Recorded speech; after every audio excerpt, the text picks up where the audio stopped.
4 में पढ़ोगे, एनसीईआरटी में ये पूरा 3 चैप्टर्स में है। आप, मेरी आवाज आ रही है ना बेटा? हाँ आ रही है। आ रही है ना? तो 3 चैप्टर में हमारा जो पहला चैप्टर था मोशन इन अ प्लेन था, वो हमारा चैप्टर 4 है। फिर अभी जो हम पढ़ रहे हैं वर्क एनर्जी पावर पढ़ रहे हैं, वर्क एनर्जी पढ़ेंगे, ये हमारा चैप्टर 5 है। इसके बाद इसी चैप्टर के एंड में हम रोटेशन भी पढ़ेंगे। तो महाराष्ट्र बोर्ड में ये बहुत बड़ा चैप्टर है एक्चुअली। और जो हमारा एनसीईआरटी है, यही एक लॉन्ग चैप्टर को 3 चैप्टर्स में डिवाइड किया हुआ है। तो आप लोगों को बहुत कुछ पढ़ना पड़ता है इसके लिए, ठीक है। तो काइनेटिक एनर्जी हमने लास्ट क्लास में पढ़ा था, तो हम थोड़ा सा रिकैप करते हैं, फिर हम आगे बढ़ते हैं, ठीक है। सो लास्ट क्लास में हमने काइनेटिक एनर्जी पढ़ा था। अब क्या होता है kinetic energy?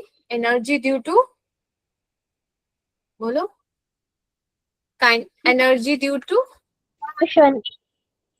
Motion, energy due to motion, ठीक है, ड्यू टू मोशन। और काइनेटिक एनर्जी को आप डिनोट कैसे करते हो? हाफ mv स्क्वायर से डिनोट करते हो। और लास्ट क्लास में हमने ये डिराइव भी कर लिया था कि kinetic energy is equals to होता है हाफ mv स्क्वायर। आज हम इससे आगे करेंगे, ठीक है। ये दोनों सेम स्लाइड है, क्योंकि जब मैं आपके साथ शेयर करती हूँ तो अगर मैं रिटन वाला शेयर करती हूँ तो वो थोड़ा सा मर्ज हो जाता है। तो मैं आपके साथ जब ये शेयर करूंगी तो शेयरिंग में I will share only the typed one. तो ये नहीं हिलता, टाइप्ड वाला ही मैं आपके साथ शेयर करूंगी पीपीटी। अब अगला है, नेक्स्ट टॉपिक है वर्क एनर्जी थ्योरम। बहुत इंपॉर्टेंट है, आगे 12th में भी बार बार यूज करेंगे आप, ठीक है। क्या कहती है वर्क एनर्जी थ्योरम? इसकी हेडिंग है वर्क एनर्जी थ्योरम। ये आपकी बुक में भी टॉपिक है, जो महाराष्ट्र बोर्ड की बुक है उसमें भी है, एनसीईआरटी में भी है। वर्क एनर्जी थ्योरम क्या कहता है? Work energy theorem, work energy theorem कहता है work done by the net force acting on a body is equals to change in kinetic energy. Work done, जो नेट वर्क डन है, it is equals to change in kinetic energy, ठीक है। आगे आप बहुत सारी डेरिवेशन में ये यूज करोगे कि work done is equals to क्या होता है? Change in kinetic energy. And kinetic energy क्या है बेटा हमारे पास? Final kinetic energy minus initial kinetic energy. Is it okay? Is it okay? Yes ma'am. ठीक है, इसकी डेरिवेशन करते हैं वर्क एनर्जी थ्योरम की।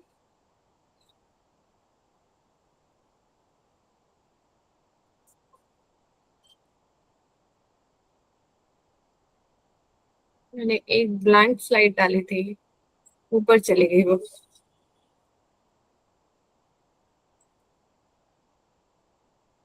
ठीक है, वर्क एनर्जी थ्योरम को हम लोग डिराइव करते हैं। इसके डिराइव करने के लिए हमें सबसे पहले पता है, we know that what is work done is equals to, work done is equals to क्या होता है? Force into displacement. Work done is equals to force into displacement. And force is equals to क्या होता है? What is force equals to?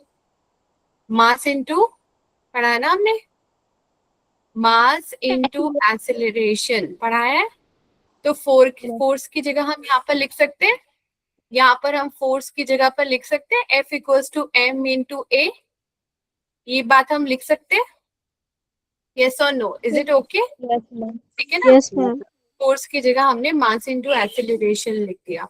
उसके बाद आपको पता है v square minus u square is equals to क्या होता है?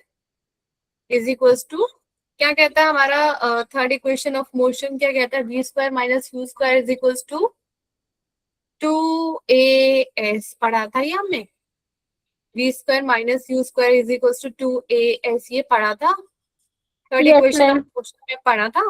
ओके, तो अगर मुझे as की वैल्यू निकालनी है तो as इक्वल्स टू क्या हो जाएगा हमारे पास? What is your as equals to, या a की वैल्यू यहाँ से क्या निकल जाएगी? बेटर रहेगा मैं as ही निकालूं। तो as इज इक्वल्स टू क्या हो जाएगा? v square minus u square by 2। यहाँ तक समझ में आया आपको? मैंने ये यस। as की वैल्यू निकाली, 2 को मैं नीचे ले गई, ओके। इस इक्वेशन का नाम दे देते हैं, this is our equation number 1। ठीक है, अब हम क्या करेंगे, सब्स्टिट्यूट करेंगे,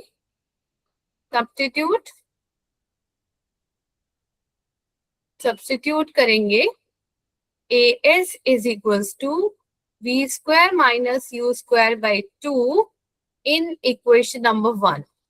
इक्वेशन नंबर 1 में ये वैल्यू हम ले जाके सब्स्टिट्यूट करते हैं, तो हमको क्या मिलेगा, work done is equals to what, m रहा कॉमन, as की जगह पर क्या आ जाएगा, V square minus U square by 2, और हम इसको क्या लिख सकते हैं, हाफ m कैपिटल V का square minus half m small u का square. What is mv square, final kinetic energy. ये क्या है, फाइनल काइनेटिक एनर्जी। ये क्या है, initial kinetic energy. So work done is equals to क्या मिला, final kinetic energy minus initial kinetic energy. ये वाली बात समझ में आई बच्चों? Yes ma'am. ठीक है, ये बहुत इंपॉर्टेंट रिलेशन मिला हमको, कि इसी रिलेशन को हम बोलते हैं, क्या बोलते हैं इस रिलेशन को, क्या बोलते हैं इसको, क्या नाम बताया था मैंने अभी स्टार्टिंग में, ये कौन सी थ्योरम है, work energy theorem. Work energy theorem है। वेरी गुड, ये है हमारी वर्क एनर्जी थ्योरम। क्या कहती है वर्क एनर्जी थ्योरम, कि work done is equals to change in kinetic energy, final kinetic energy minus initial kinetic energy. Is it okay? Okay, आगे करें। ये डेरिवेशन मैंने आपको अभी करके दिखाई है, और इस स्लाइड पे यही डेरिवेशन है। ठीक है, ये यहाँ पे मैंने टाइप करी थी, बट अब जब मैं आपके साथ शेयर करती हूँ तो वो मर्ज हो जाती है और आपको दिखती नहीं होगी, इसलिए मैंने इसे टाइप्ड वाला भेजा है। ठीक है, तो आप उसको देख करके आप समझ जाइएगा। अब देखो आपकी बुक में भी, आप एक सेकेंड, मेरी क्लास है,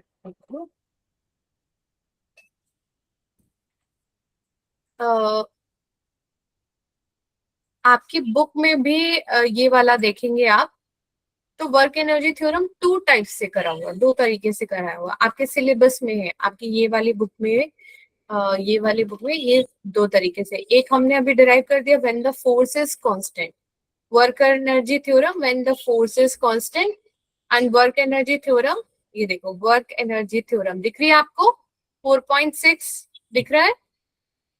यस मैम। ठीक है, केस 1, हमने केस 1 मैंने आपको सबसे पहले कराया, when the force is constant। अब मैं आपको case 2 कराऊंगी, when the force is not constant, force variable को फोर्स है, तब क्या आएगा एक्सप्रेशन। आपको समझ में आया, एम समझ में आया? ठीक है, समझ में आया मैं अब क्या करवाऊंगी आपको? Yes ma'am. ठीक है, सबसे पहले मैंने क्या करवाया था, वर्क एनर्जी थ्योरम, जो पहली डेरिवेशन वो थी, वो उसमें था कि when the force is constant. अब मैं आपको कराऊंगी work energy theorem when the force is variable. Work energy theorem क्या कहती है, that total work done is equals to, total work done is equals to change in kinetic energy. पढ़ा ना अभी हमने? अब हम करेंगे work energy theorem for a variable force. ध्यान से देखना बेटा, अगर कहीं दिक्कत हो तो पूछना, मैं आपके साथ ये वाली स्लाइड पूरी आज शेयर भी करूंगी। ठीक है, ये आपके पास 3 दिन का वर्क पहुंच जाएगा जो हमने कंप्लीट किया है this week. Work energy theorem, theorem for variable force, work energy theorem for variable force. अब की बार में फोर्स आपका वेरिएबल है, तो अब आपने क्या किया, suppose dw is the small amount of work done, d का मतलब होता है स्मॉल।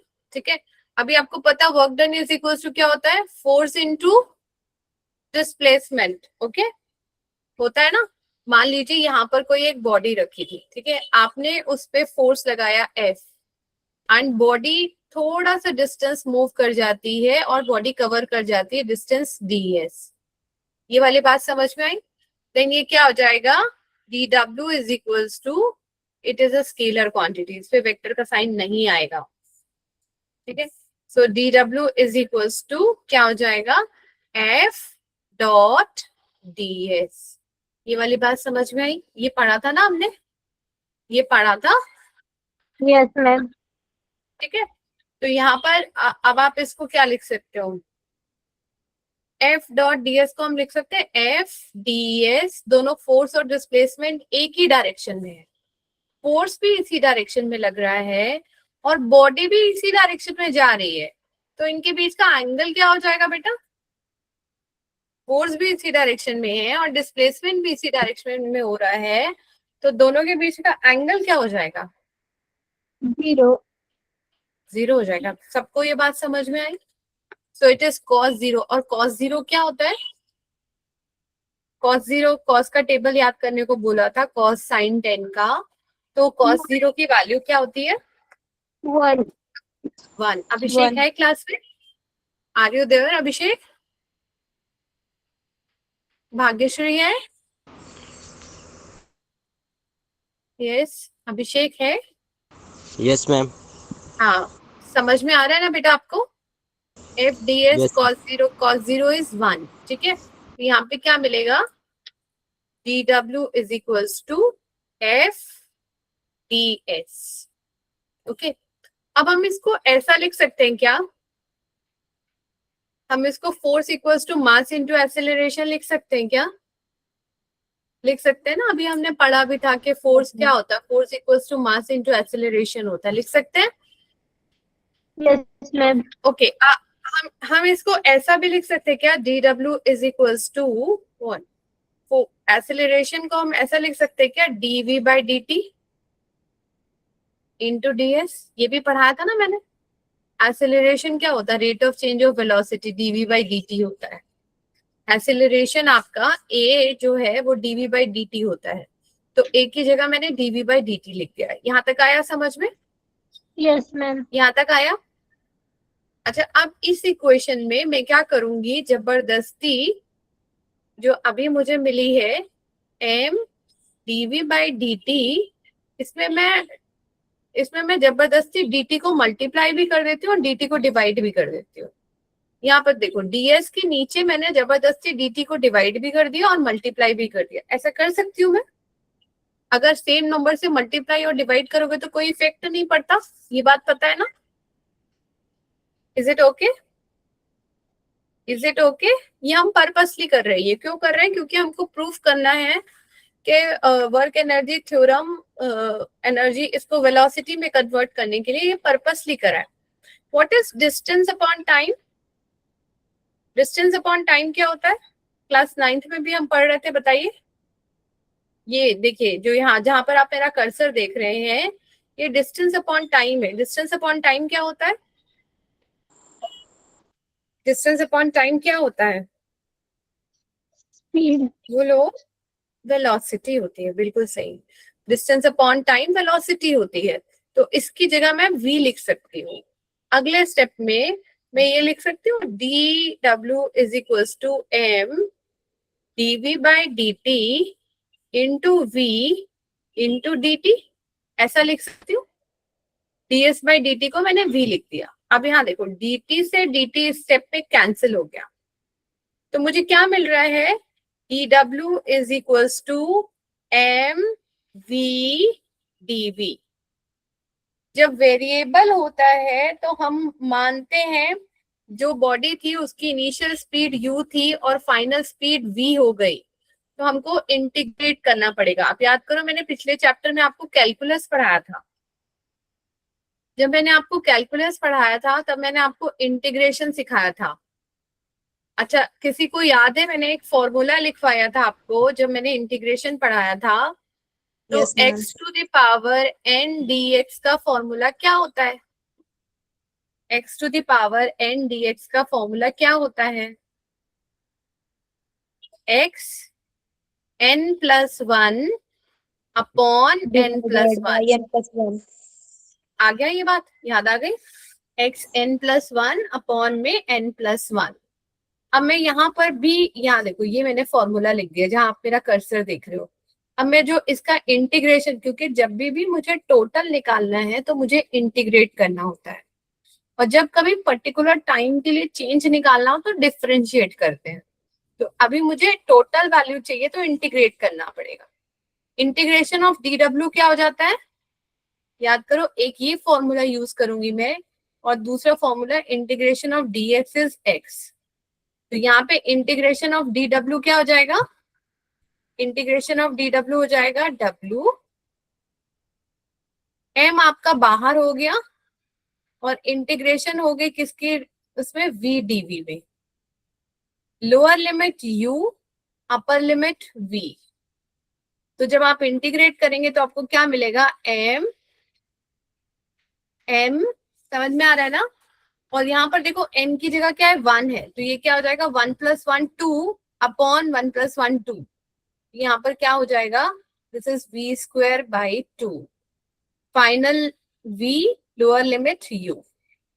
ठीक है, यहाँ पे देखो इस स्टेप पे देखो n की जगह 1 है, तो यहाँ पे क्या हो गया 1 + 1, इसी फॉर्मूले को यूज किया, तो n इज 1, 1 + 1 2 अपॉन में 2। ये कर्सर जहां है आपको दिख रहा है, आपको समझ में आ रहा है बेटा, आ रहा है। Yes, ma'am. सो ये क्या हो जाएगा, पहले फाइनल लिमिट पुट करते हैं फिर इनिशियल लिमिट, नीचे वाली लिमिट पुट करेंगे। तो ये क्या हो जाएगा, work done is equals to m v²/2 minus u²/2. So this is what, half m v² minus half m u², मतलब work done is equals to final kinetic energy minus initial energy, kinetic energy. मतलब आपको क्या समझ में आया कि force चाहे constant हो या वेरिएबल हो, always work done is equals to change in kinetic energy. ये आपकी बुक में है, दोनों ही केस आपको पता होने चाहिए। तो क्या रिजल्ट समझ में आया, नॉर्मली स्कूल्स में एक ही कराते हैं, तो आपको क्या समझ में आया कि work done in case of variable force और in case of constant force, दोनों ही केस में work done is equals to change in kinetic energy होता है। ये वाली बात समझ में आई, यस और no, is it okay, okay बेटा, ओके ना। तो हम लोग एक बार फिर से स्टार्ट करते हैं। हमने कहाँ से स्टार्ट किया, मैंने वर्क एनर्जी में मान के चल रही हूँ कि लास्ट क्लास में आपको वर्क निकालना समझ में आ गया था, work is force into displacement. तो उसके आगे के टॉपिक से मैं एक बार फिर से आपको कंटिन्यू करवा रही हूँ।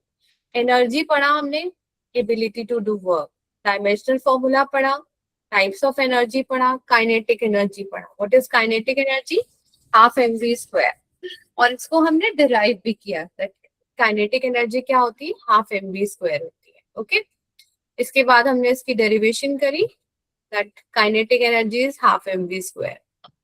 ओके, इसके बाद हमने वर्क एनर्जी थ्योरम आज पढ़ा, और वर्क एनर्जी थ्योरम क्या बोलता है कि work done is equals to change in kinetic energy, चाहे वो कांस्टेंट फोर्स हो तो भी work done equals to change in kinetic energy, चाहे वो वेरिएबल फोर्स हो तो भी work done equals to change in kinetic energy. इतनी बात समझ में आई आप लोगों को, इतनी बात समझ में आई बेटा, यस और नो। Yes, ma'am. आगे करें ना, है ना। आगे देखो दूसरी एनर्जी पढ़ते हैं। मेनली हमारे दो ही एनर्जी से, हम there are main types of energy, but हम दो एनर्जी को अभी क्लास 11th में फोकस करेंगे पहले। Next is potential energy. क्या होती है potential energy, the energy possessed by a body due to its position और configuration। किसी हाइट पर अगर आपने कोई चीज रख दी, टेबल है, टेबल पर आपने ये कुछ बॉल या कोई मटेरियल रख दिया, किसी हाइट पे रख दिया, तो ये एनर्जी जो इस बॉडी के पास है दैट इज पोटेंशियल एनर्जी। बात समझ में आई, पोटेंशियल एनर्जी क्या होती है, the energy due to position of a body, due to configuration of a body, उसकी शेप साइज की वजह से जो भी एनर्जी बन रही है दैट इज पोटेंशियल एनर्जी। इसका एग्जांपल देखिए, water stored in a dam, dams लगे होते हैं, ठीक है, यहाँ पर पूरा वाटर स्टोर होता है, ठीक है। फिर वो जब डैम का गेट ओपन करते हैं, कभी वो बाढ़ की कंडीशन होती है ना, तो वो गेट ओपन होते हैं, फिर गेट ओपन होते हैं तो सडनली पानी आना शुरू हो जाता है यहाँ से। तो पहले आप उसको फोर्स से यहाँ पे गेट लगा के इस वाटर को रोकते हो so that you can produce electricity, आप बना सको। तो पोटेंशियल एनर्जी का ये भी एग्जांपल है, water stored in a dam. Stretching spring, अगर आप स्प्रिंग को खींचोगे तो उसकी एक पर्टिकुलर शेप आ जाएगी, और जैसे ही उसको रिलीज करोगे वापस वो अपनी ओरिजिनल शेप में चला जाएगा। तो this is stretching spring is also example of potential energy. Raised object, आप किसी ऑब्जेक्ट को उठा के कहीं ऊपर रख लीजिए, that is also potential energy. Drawn बो, अगर आप तीर को खींचोगे तो that is also a potential energy का एग्जाम्पल है। कोई भी बॉडी जब नहीं मूव कर रही है, किसी जगह पर है, पोजीशन पर है, उसकी कोई शेप है, तो वो है उसकी पोटेंशियल एनर्जी। इतनी बात समझ में आई। इससे पहले हमने काइनेटिक एनर्जी पढ़ा था। काइनेटिक एनर्जी में क्या डिफरेंस है दोनों में? काइनेटिक एनर्जी और पोटेंशियल एनर्जी में क्या डिफरेंस है? काइनेटिक एनर्जी क्यों होती थी बेटा? Due to motion, kinetic energy क्यों होती थी? Due to motion. और पोटेंशियल एनर्जी क्यों होती है? Due to position, due to shape. height, आई बात समझ में? Height, due to position, due to height, due to shape, जो एनर्जी है दैट इज पोटेंशियल एनर्जी। अब हम नेक्स्ट इसी में ये ग्रेविटेशनल पोटेंशियल एनर्जी, ठीक है। मान लीजिए, इसको एक एग्जांपल से समझते हैं। मान लीजिए कोई एक बॉडी है, किसी पर्टिकुलर हाइट पे ग्राउंड से है, इसकी हाइट है ग्राउंड से h हाइट पे है ग्राउंड से, ठीक है। तो आपको पता है what is your work done equals to change in energy. Work done energy के बराबर होता है, ठीक है। Work done is equals to क्या होता है? फोर्स इनटू डिस्प्लेसमेंट, ये अभी हमने पढ़ा। बट यहाँ पे डिस्प्लेसमेंट क्या है? ये हाइट है। यहाँ पर ये डिस्प्लेसमेंट क्या है? हाइट है इसकी। तो ये क्या हो जाएगी? F into H. What is force equals to? पढ़ा था हमने, mass into acceleration into H. But जब बॉडी किसी हाइट पे हो, तो ग्रेविटी के इफेक्ट पे हो, then this A become equals to G, और आपको फॉर्मूला मिल जाता है work done is equals to mgh। आया समझ में? Work done is equals to mgh। Is it okay बेटा? yes ma'am, is this okay? आ गया समझ में? पोटेंशियल एनर्जी का फॉर्मूला क्या होता है? mgh। काइनेटिक एनर्जी का फॉर्मूला क्या था? Half mv²। याद रहेगा? याद रहेगा? yes ma'am, ओके, कि यही जो डेरिवेशन अभी मैंने आपको करके दिखाई, वो यहाँ पे मैंने टाइप करी हुई है, ठीक है। तो दैट्स ओके। नेक्स्ट आ जाते हैं। नेक्स्ट है, ये भी आपके सिलेबस में है, आपके बुक में है, कंजर्वेटिव फोर्स क्या होते हैं एंड नॉन कंजर्वेटिव क्या होते हैं। इस पे असर्शन रीजन मिलेंगे आपको जब आप इसको करोगे एग्जाम में, तो आपको इस पे असर्शन रीजन मिलेंगे। ये भी आपकी बुक में है, conservative force, non conservative force. Let me show you. We are going exactly as per your book, जो आपकी बुक बता रही है कि ये चीजें टॉपिक है, वो सारे ही टॉपिक हम कवर कर रहे हैं, ठीक है। तो conservative force and non conservative force,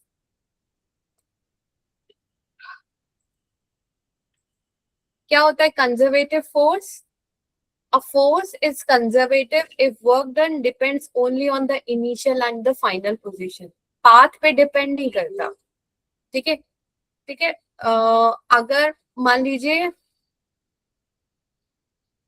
एक मिनट, एक तरीका ये है, ए से बी तक जाना है, ए से बी तक जाना है, ये एच हाइट कवर करेगा। एक ये मेथड हो सकता है। दूसरा मेथड हो सकता है, ए से बी जाना है, बट पहले ऐसे गए, फिर ऐसे गए, फिर ऐसे गए, फिर ऐसे गए, फिर ऐसे गए, फिर ऐसे गए, फिर ऐसे गए, फिर ऐसे गए, ठीक है। इसमें भी एच हाइट कवर करी, और पहले केस में भी एच हाइट कवर हो, ए डैश बी डैश या ए से बी। तो क्या होता है कंजर्वेटिव फोर्स? क्या होता है? Work done depend only on the initial and the final position, ठीक है, and it do not depend upon the path, किस पाथ से जा रहे हैं, कैसे रास्ते से जा रहे हैं, ये इस बात पे डिपेंड नहीं करता कंजर्वेटिव फोर्स में। बात समझ में आई? कंजर्वेटिव फोर्स कौन से फोर्स होते हैं? जब जिसमें वर्क डन डिपेंड्स करता है only on initial and the final position, it do not depend upon the path, कौन सा पाथ लेंगे आप, किस रास्ते से जा रहे हैं, उस पर डिपेंड नहीं करता। क्लियर है यहाँ तक? काइनेटिक एनर्जी हमने पढ़ा, वर्क एनर्जी थ्योरम करा पहले, work energy theorem for constant force, for variable force, दोनों खत्म किया। उसके बाद हमने पोटेंशियल एनर्जी पढ़ा, पोटेंशियल एनर्जी पढ़ने के बाद हम कंजर्वेटिव फोर्स पढ़ रहे हैं। आया समझ में यहाँ तक बच्चों? आगे करें ना। कंजर्वेटिव फोर्स के एग्जाम्पल है ग्रेविटेशनल फोर्स, इलेक्ट्रोस्टैटिक फोर्स और स्प्रिंग फोर्स, ठीक है, ये फोर्स है, FORCE force, gravitational force, spring force, ये आपको असर्शन रीजन में भी आता है, ठीक है। और इसकी प्रॉपर्टीज क्या होती है कंजर्वेटिव फोर्स की? वर्क डन इंडिपेंडेंट होता है, पाथ डिपेंड नहीं करता पाथ पे, work done over a close path is 0, ठीक है। और अगर आपका फोर्स कंजर्वेटिव फोर्स है तो वर्क डन 0 होता है, ठीक है, work done over a close path is 0। इसके एग्जाम्पल कौन कौन है? Gravitational force, electrostatic force, spring force, ये याद रखना पड़ेगा आपको थोड़ा सा यहाँ पर, ओके। नेक्स्ट आते हैं नॉन कंजर्वेटिव फोर्स पे। नॉन कंजर्वेटिव फोर्स कंजर्वेटिव का उल्टा होगा, it depends on the path followed, ठीक है। जैसे इसका एग्जाम्पल है फ्रिक्शन, आप एक ए से बी तक लेके जा रहे हैं, एक स्मूथ सरफेस में लेके जा रहे हैं तो वर्क डन डिफरेंट होगा, ठीक है। आप ए से बी तक जा रहे हैं, रफ में लेके जा रहे हैं, देन आपका वर्क डन डिफरेंट होगा। बात समझ में आ रही है? तो ऐसे फोर्स कौन से होते हैं? नॉन कंजर्वेटिव फोर्स होते हैं। नॉन कंजर्वेटिव फोर्स कौन से होते हैं? Work done depends on the path followed, आप किस पाथ से लेके जा रहे हैं बॉडी को ए से बी तक, that is non conservative force. Is it okay? Work done depends on path. Close loop में अगर आपका नॉन कंजर्वेटिव फोर्स है देन वर्क डन 0 नहीं होगा। For example friction, for example air resistance, viscous force आगे आएगा जब हम लिक्विड पढ़ेंगे, चैप्टर पढ़ेंगे लिक्विड, तब वो आएगा। इतनी बात समझ में आई आपको? Yes, ma'am. कंजर्वेटिव फोर्स और नॉन कंजर्वेटिव फोर्स समझ में आया? कंजर्वेटिव के एग्जांपल्स कौन कौन से थे? कंजर्वेटिव फोर्स के एग्जांपल कौन कौन से थे, जल्दी बताइए। Gravitational force, look at here, gravitational force, electrostatic force, spring force. Electrostatic force जो चार्जेस के बीच में लगता है, जो हम मेजरली आगे पढ़ेंगे, आपके 11th में ही है शायद सिलेबस में। Electrostatic force, gravitational force, spring force, इतनी बात समझ में आई। नॉन कंजर्वेटिव क्या है? Friction, air resistance, viscous force. आया समझ में यहाँ तक? आया बच्चों? यस और नो? आगे करें? Yes, ma'am. आगे करें? Yes, ma'am. ठीक है, चलिए अब हम इसका एक बहुत इंपॉर्टेंट पार्ट कवर करेंगे, दैट इज कोलिजन। कोलिजन से क्या समझते हो? अगर सिर्फ वर्ड कोलिजन अगर मैं आपको बोलूं तो ये वर्ड कोलिजन से आप क्या समझते हो? ये क्या है? कोलिजन का मतलब क्या होता है? कोलिजन का मतलब क्या होता है? हिंदी में बोलो, कोलिजन से क्या समझते हो? टकराना। जब दो चीज कोलाइड करती है, कोलाइड का मतलब क्या होता है? टकराना। ये आपके लिए न्यू वर्ड है क्या, या ये वर्ड आपने पहले कभी इंग्लिश में यूज किया है? कोलिजन वर्ड, कोलिजन वर्ड आपने कभी यूज किया है या पहली बार आप ये वर्ड सुन रहे हैं? बताइए। पहली बार। कोलिजन से आप अवेयर, पहली बार सुन रहे हैं?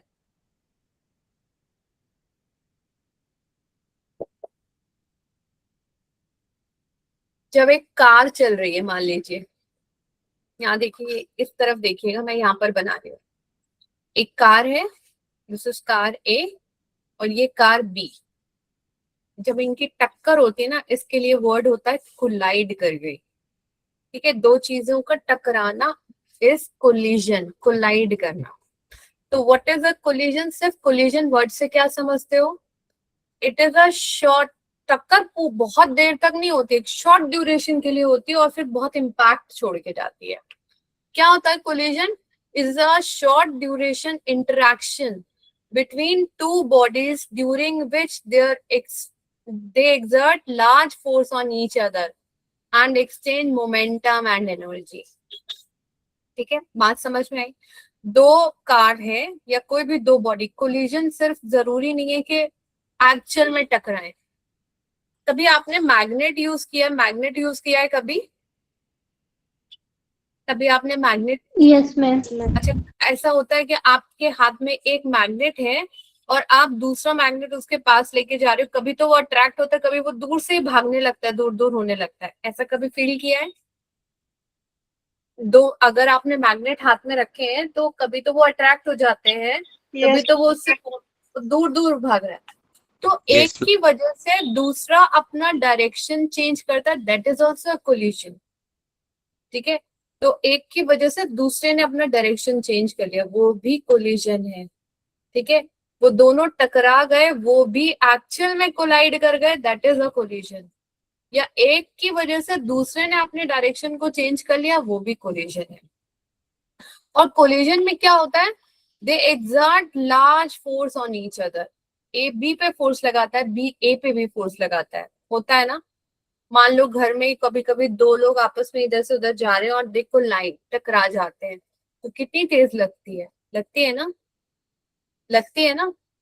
तो लार्ज फोर्स एक एक दूसरे पे लगाते हैं। और जब अगर मान लो ट्रेन या कार का होता है, एक्सीडेंट होता है, तो वहां पर बहुत और भी बहुत सारी एनर्जी दिखती है आपको। कौन सी एनर्जी दिखती है जब कार का एक्सीडेंट होता है या कार टकराती है? तो आपको और कौन क्या क्या चीजें दिखती हैं? साउंड आती है, जब जब एक्सीडेंट होता है या कार कोलाइड करती है तो आवाज आती है दोनों कोलिजन की। आपने कभी वो खेले? Yes, ma'am. आती है ना ग्लास बॉल्स, जिसको कंचे बोलते हो, कंचे खेले? कंचे बोलते हैं ना वहां पर भी, बॉम्बे में भी कंचे बोलते हैं। ग्लास बॉल को मार्बल क्या बोलते हो? ग्लास बॉल्स होती है ना, वो छोटे छोटे से ग्लास की, जिसको ऐसे हाथ से करके खेलते, हम भी खेलते थे। क्या बोलते हो उसको, बोलो? ग्लास बॉल को क्या बोलते हो? छोटी छोटी जो ग्लास बॉल्स होती हैं, खेलना है कभी? मैम गोटे बोलते हैं हमारे महाराष्ट्र। गोटिया बोलते हैं, हाँ गोटिया बोलते हो, जिसको तुम गोटिया बोलते हो, हम उसको कंचे बोलते हैं, नॉर्थ में उसको कंचे बोलते हैं। तो ये ग्लास बॉल अगर एक एक छोटे साइज की होती है ना, साइज उनका स्मॉल स्मॉल होता है, even less than your tennis ball से भी छोटी होती है। तो ये वाली जब बॉल जब एक दूसरे से कोलाइड करती है, टकराती है, तो आवाज आती है, आवाज आती है। और एक की वजह से दूसरा अपना डायरेक्शन भी चेंज कर लेती है। यही तो वो गेम होता है ना, एक को मार के दूसरे को हिलाना है या उसको जो रानी है उसको अंदर तक लेके जाना है, तो ये होता है ना गेम। तो यहाँ पर भी क्या होता है, जब एक दूसरी बॉल से टकराती है तो क्या होता है? मोमेंटम एक्सचेंज होता है, मतलब एक की वेलोसिटी दूसरे को मिल जाती है, होता है ना? इस गेम में यही होता है ना, आप एक हिट करोगे और दूसरी वाला कंचा मूव करने लगता है, दूसरी गोटी मूव करने लगती है। ये वाली पहले वाली बॉल वन सेकेंड वाली बॉल को अपनी एनर्जी दे देती है। ये करते हो आप लोग, गेम खेलते हो ये वाला? अच्छा, इसके एग्जाम्पल देखो, collision between billiard balls. Billiard ball ये होती है, बिलियर्ड बॉल। बिलियर्ड टेबल देखा आप लोगों ने? बिलियर्ड टेबल ऐसा होता है, ये स्टिक होती है, बिलियर्ड गेम है एक। ये टेबल बहुत कॉस्टली आती है, लैक्स की होती है। तो ये टेबल और ये जो बॉल्स है, इसमें जैसे ये वाली जो ये ब्लैक बॉल को रानी बोलते हैं या इसको कुछ बोलते हैं, ठीक है? आप दूसरे बॉल की हेल्प से इसको हिट करके इसको अंदर लेकर जाना होता है और साथ में कवर भी करना होता है, जैसे आपका कैरम में होता है, कुछ ऐसा होता है इसको। और आपको सिर्फ ये स्टिक यूज करनी होती है, स्टिक को मारने का एक तरीका होता है। तो एक बॉल से दूसरे बॉल को मारते हैं, हम हिट करते हैं और ये बॉल अपनी एनर्जी दूसरी को देती है। तो दैट इज अ कोलिजन। ये एक एग्जांपल है कोलिजन का। इतनी बात समझ में आई? Collision between billiard ball, bat striking a ball, क्या ये कोलिजन है? हाँ, ये भी कोलिजन है। कोई भी दो बॉडी एक दूसरे से जब हिट कर रही है, दैट इज अ कोलिजन, वहां कोलिजन हो रहा है। और उसका इम्पैक्ट क्या होता है? जब बैट बॉल को हिट करता है तो क्या हो जाता है? बॉल क्या करती है? अपना डायरेक्शन बदल लेती है, उसकी स्पीड में चेंज आ जाता है, तो बहुत इम्पैक्ट। ठीक है, so that is also example of collision. Car accident होता है, जब एक कार दूसरी कार से एक्सीडेंट करती है, that is also collision. Molecules, अगर गैस के मॉलिक्यूल्स है, ये एक मॉलिक्यूल दूसरे मॉलिक्यूल से कोलाइड कर रहा है, टकरा रहा है, तो ये भी कोलिजन का एग्जाम्पल है। क्या समझे अब तक? बताओ क्या होता है कोलिजन? हिंदी में बोलो, क्या समझे? कोलिजन क्या होता है? बोलो। जब दो कोई भी बॉडी, ऑब्जेक्ट से एक दूसरे से टकराती है तो हाँ, और टकराने की वजह से क्या हो जाता है? उनकी उनमें फोर्स लगता है, डायरेक्ट और उनकी डायरेक्ट डायरेक्शन चेंज हो जाता है, उनमें एनर्जी का एक्सचेंज होता है, मोमेंटम का भी एक्सचेंज हो जाता है। तो इसको हम क्या बोलते हैं? कोलिजन बोलते हैं।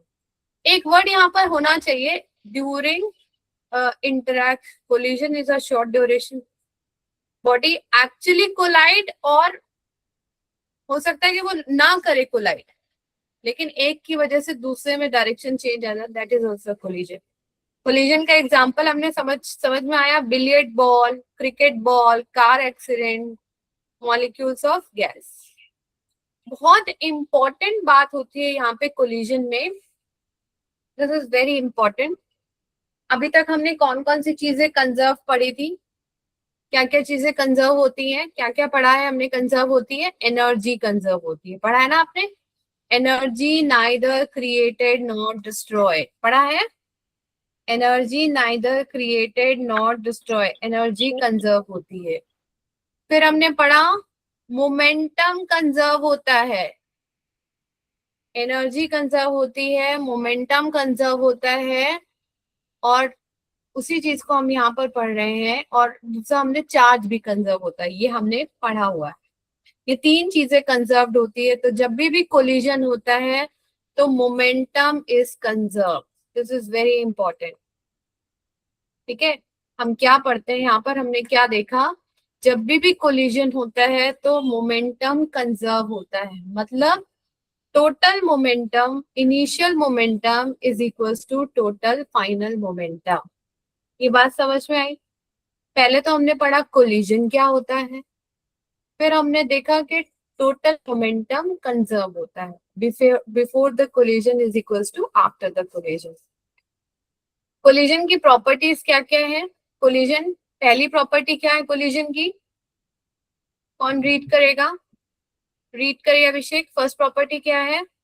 स्क्रीन को देखिए और रीड करिए, बोलिए क्या है? Interaction across for a very short time. हम्म, ठीक है, Force invalid हाँ, are very large, very large. Good. आगे, Momentum is always conserved. Conserve, हाँ, एंड काइनेटिक एनर्जी मे और may not be conserve, May or may not be. Conserve. ठीक है, तो very important point ये। दूसरा, जब भी कोलिजन होता है तो इंटरेक्शन बहुत थोड़ी देर के लिए होता है, मतलब ऐसा नहीं है कि वो कोलाइड करे ही जा रहे हैं, है ना? ऐसा नहीं होता। दो कार है, दो कार के बीच में टक्कर हुई, वो बहुत छोटी देर की टक्कर थी, उसका इम्पैक्ट बाद तक है। लेकिन जिस वक्त वो बहुत देर नहीं, हार्डली 4 मिनट, 2 मिनट, 3 मिनट, बस इतनी देर होता है। इसके बाद force involve are very large, but कितना तेज फोर्स रहता है। Third is momentum is conserve. मान लो, तभी तो कहते हैं ना कार को स्पीड धीरे रखो, है ना? क्योंकि total momentum before equals to total momentum after. Car अगर ज्यादा रहेगी, ज्यादा तेज चल रही होगी तो, और एकदम से रोकोगे तो इफेक्ट किस पे आएगा? जो अंदर बैठे होंगे उन पे एकदम से रोकेंगे तो आएगा। Okay, so total momentum is conserve. और fourth point, kinetic energy may और may not be conserve. Point number 3, point number 4 ज्यादा इंपॉर्टेंट है। कोलिजन समझ में आया? फिर से बताइए, व्हाट इज कोलिजन? कोलिजन में क्या होता है? एक बॉडी दूसरी बॉडी से कोलाइड करती है, टकराती है, और उसकी वजह से मोमेंटम और एनर्जी का एक्सचेंज होता है। एग्जाम्पल्स हमने देख लिया, billiard ball, bat striking a ball, cricket ball, car accident, gas molecule interaction, ये सारे कोलिजन के एग्जाम्पल्स हैं। पिक्चर से क्लियर होगा? Very important, total linear momentum is conserve. Okay, conserve. आया समझ में यहां तक? आगे करें? बोलिए, आगे करें? डन? बोलो बोलो, जल्दी बोलो।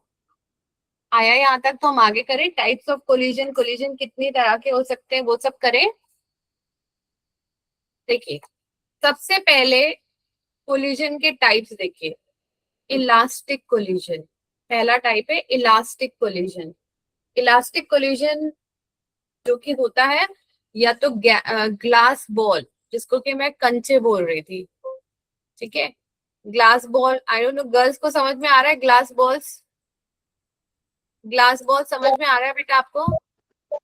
Yes ma'am. Yes ma'am.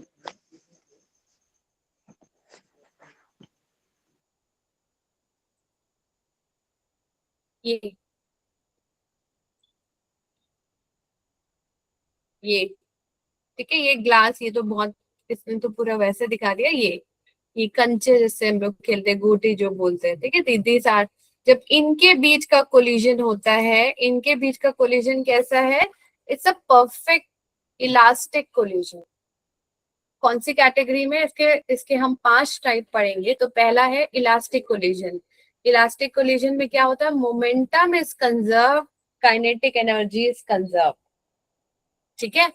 और इसका एग्जाम्पल देखो, collision between molecules of gas, gas molecules collision, gas molecules collision, ठीक है? मॉलिक्यूल्स कोलिजन एक्चुअली कुछ भी इलास्टिक नहीं होता, बट बहुत हद तक गैस मॉलिक्यूल्स में कोलिजन जो होता है वो आपका इलास्टिक कोलिजन होता है। और दूसरा एग्जांपल ले लोगे ग्लास बॉल्स का, वही जो आप कंचे बोल रहे थे, ठीक है? ग्लास बॉल, ठीक है? ये आपके एग्जाम्पल है किसके? इलास्टिक कोलिजन के। इलास्टिक कोलिजन में क्या होता है? Kinetic energy conserve. कंजर्व का मतलब क्या होता है, कौन बताएगा? कोई भी चीज बोलोगे मेरे पास ये चीज कंजर्व्ड है, कंजर्व का मतलब क्या है? जितनी पहले थी उतनी बाद में भी है। ये बात समझ में आई? कंजर्व्ड वर्ड का मतलब समझ में आया? मोमेंटम कंजर्व्ड मतलब जितना मोमेंटम पहले था कोलाइड होने के, उतना ही मोमेंटम बाद में भी है। काइनेटिक एनर्जी कंजर्व मतलब जितनी काइनेटिक एनर्जी पहले थी उतनी ही बाद में भी है। Is it okay? यहाँ तक समझ में आया बच्चों? आया? आगे करें? Yes sir. अगला एग्जाम्पल है in elastic collision. In elastic collision ये सेकेंड टाइप है, इन इलास्टिक कोलिजन। इसकी क्या प्रॉपर्टी है? मोमेंटम सब में कंजर्व्ड होगा, मोमेंटम कंजर्व होता है। Momentum conserved, kinetic energy not conserved. इसका एग्जाम्पल है कोलिजन बिटवीन टू व्हीकल्स, ठीक है? मतलब कार का कोलिजन अगर हो, collision between two vehicle, vehicle मतलब कोई भी जिससे आप चलते हो, कोई भी आपकी गाड़ी हो गई, ठीक है? व्हीकल, तो व्हीकल के बीच का कोलिजन कंजर्व नहीं होता। इतनी बात समझ में आई? काइनेटिक एनर्जी यहाँ कंजर्व नहीं होती। काइनेटिक एनर्जी कंजर्व होने का मतलब है, मतलब जितनी काइनेटिक एनर्जी से पहले वो दो कारें चल रही थी, कोलाइड करने के बाद भी उतनी वेलोसिटी, ऐसा नहीं होता ना, वो रुक जाती है या एक चलती रहती है एक बिल्कुल स्टॉप हो जाती है, ऐसा कुछ हो जाता है।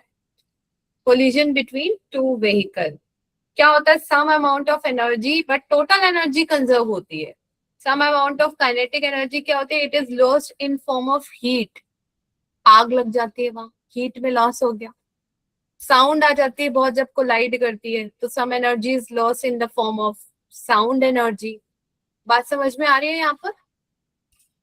इन इलास्टिक कोलिजन समझ में आया आपको? इन इलास्टिक कोलिजन क्लियर हुआ? Collision between two vehicle clear हुआ? Yes ma'am. अब देखते हैं next is perfectly inelastic collision. अब हम इसमें परफेक्टली इन इलास्टिक कोलिजन एक और टाइप पढ़िएगा। A collision in which the colliding bodies stick together and move with a common velocity. ठीक है, move with a common velocity. इसके लिए एग्जांपल देखो मैंने दे रखा है, bullet embedded in a wooden block. देखो पहले गन फायर करी, जैसे गन फायर करी ये बुलेट निकली, यहाँ से ये एक बुलेट निकली, यहाँ पर मैं नीचे बना के दिखा रही हूँ।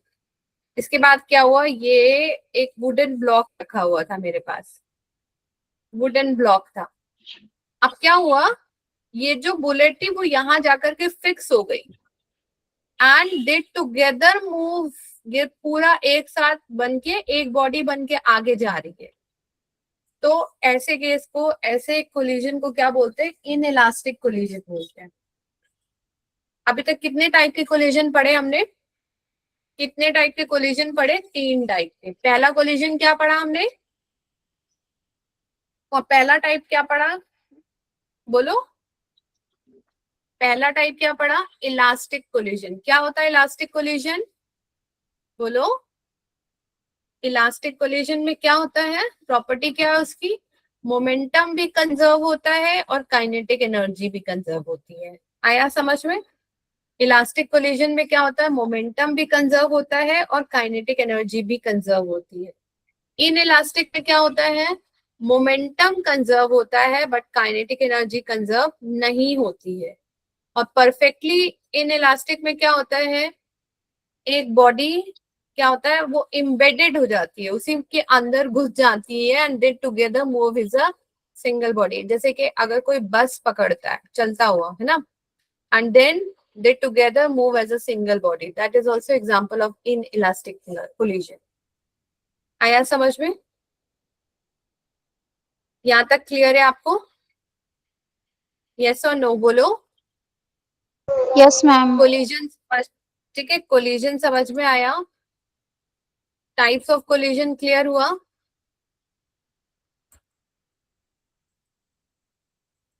कोलिजन समझ में आया, टाइप्स ऑफ कोलिजन क्लियर हुआ? क्लियर हुआ? What do you yes mean by ma'am. Collision? हाँ जी बोलो, कोलिजन क्या होता है, जब एक बॉडी दूसरे बॉडी से कोलाइड करे एंड उसकी वजह से क्या हो, एक बॉडी दूसरी बॉडी से कोलाइड करे और क्या होगा, लार्ज फोर्स लगाए and due to this exchange of momentum and energy. आया समझ में? और yes these ma'am. Are the example, billiard ball, ये टेबल है, गैस मॉलिक्यूल्स, ये पढ़ा हमने। इसके बाद हमने इसका इम्पोर्टेंट, कोलिजन में क्या होता है, total linear momentum is conserve, मतलब before the collision is equals to the after the collision. And what are the properties of collision, collision की इंपॉर्टेंट प्रॉपर्टी क्या है, ये बहुत थोड़ी देर के लिए होता है, फोर्स बहुत लार्ज इन्वॉल्व होते हैं, momentum always conserved, kinetic energy may और मे नॉट बी कंजर्व। अब बताओ इसके टाइप्स क्या पढ़े थे, पहला टाइप क्या था कोलिजन का, फर्स्ट टाइप क्या है बताइए, elastic collision. Elastic collision. Elastic में क्या होता था, मोमेंटम भी कंजर्व है और काइनेटिक एनर्जी भी कंजर्व है। एक्चुअल में इलास्टिक कुछ होता नहीं है, थोड़ा बहुत तो कंजर्व नहीं हो पाता। आप आवाज तो आती है ना, अगर आप ग्लास बॉल से भी खेलोगे तो किसी को पूछना चाहिए था मैम, ग्लास बॉल से जब हम गोटी से खेलते हैं तो आवाज साउंड एनर्जी लॉस तो होता ही है, टोटली कंजर्व नहीं होती बट बहुत हद तक कंजर्व होती है, इवन 95% तक एनर्जी कंजर्व होती है।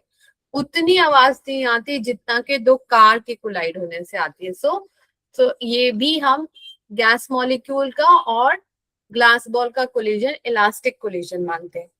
इन इलास्टिक में क्या होता है, मोमेंटम कंजर्व है बट काइनेटिक एनर्जी बिल्कुल भी कंजर्व नहीं है, लाइक दो व्हीकल का collision. Perfectly inelastic collision क्या है, glide करेगा and then they move with a common velocity. Understood?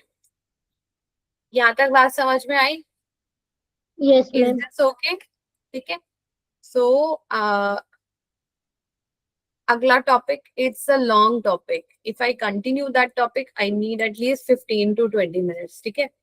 ये काफी बड़ा क्वेश्चन, लंबा है ये टॉपिक, इसकी एक डेरिवेशन है और डेरिवेशन में आराम से 15-20 मिनट लगते हैं। Better I will take that topic in my next class along with the numerical भी कराऊंगी अगली बार में इसी टॉपिक के। और अगली क्लास में मैं आपको कोलिजन की एक इम्पॉर्टेंट डेरिवेशन कराऊंगी और वहां से फिर हम आगे कंटिन्यू करेंगे। ठीक है। सो मेक श्योर वेडनेसडे को नेक्स्ट क्लास होगी, वेडनेसडे को आप टाइमली ज्वाइन करिएगा एंड इम्पोर्टेंट क्लास। हाँ जी बोलिए बेटा Patil, anything you want to say? Ritu कुछ बोला आपको? नहीं मैम, नो। ठीक है। Understand, are you able to understand? समझ में आ रहा है? Yes ma'am. ठीक है, तो एंड करूं मैं क्लास को? Yes ma'am. एंड कर सकते? Thank you so much, good night बेटा। Bye ma'am.